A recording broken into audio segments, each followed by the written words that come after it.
ইতিহাস হয়তো একদিন এই নির্বাচনের পোস্টমর্টম করবে। যুক্তরাজ্যে গিয়ে তিনি ট্রফি তুলে দিয়ে এসেছেন। তারই ধারাবাহিকতায় নির্বাচনী ইঞ্জিনিয়ারিং হয়েছে। এটা চরম লজ্জাজনক, কিন্তু সত্য চাপা থাকে না, বের হয়ে আসে। এখানে আরো নিবন্ধিত তখন 39টা বা 41টা দল ছিল। তাদের সাথে বিভিন্ন পর্যায়ে অন্তর্বর্তীকালীন সরকারের প্রধান বসেছেন, তার উপদেষ্টারা বসেছেন, কথা বলেছেন। এই সব কিছুর পরেই তো তিনি একটা ঘোষণা দিয়ে বিদেশ গিয়েছেন। তিনি কারোর সাথে কথা না বলে শুধু একটা দলের নেতার সাথে কথা বলে সেটা কেন বদলাতে যাবে? এটাকে আমরা একটা অসুস্থ প্র্যাকটিস বলে উল্লেখ করেছিলাম এবং বলেছিলাম যে তিনি একটা ভুল বার্তা জাতিকে দিয়ে এসেছেন।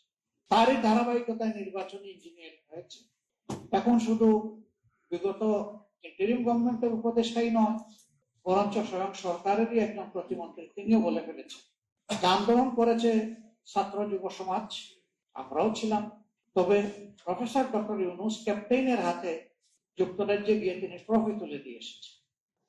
ট্রফি যদি ওখানেই তুলে দেওয়া হয় তাহলে আর নির্বাচন থাকবে না। এটি দ্বিতীয় রাস্তা। এর মাধ্যমে এটা প্রমাণিত হয়ে গেল যে নির্বাচনে যোগ সাদস্যের মাধ্যমে ব্যাপক অনিয়ম করে জনগণের প্রত্যাশার কবর রচনা করা হয়েছে।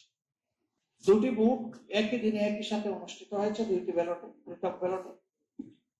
একটি ভোট ছিল জাতীয় সংসদ সদস্য হিসেবে যাকে তারা নির্বাচিত করবে, আরেকটি ভোট ছিল গণভোটে হাত বা না।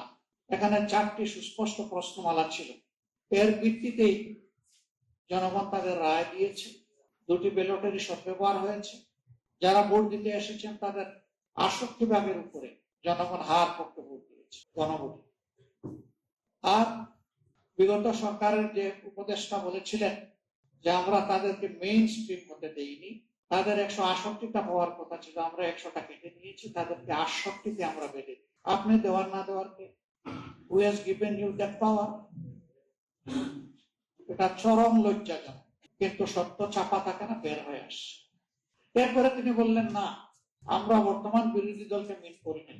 তাহলে বর্তমান বিরোধী দলের বাইরে 68টা আসন পেয়ে আসলে 1000বার চেষ্টা করলেও শাক দিয়ে ভাত টাকা যায় না। সত্যকে মিথ্যার প্রলেপনে অন্ধকারে ফেলে রাখা যায় না। সত্যের আলো বের হয়ে আসে। এটি বের হয়ে এসেছে। ইতিহাস হয়তো একদিন এই নির্বাচনের পোস্টমর্টম করবে।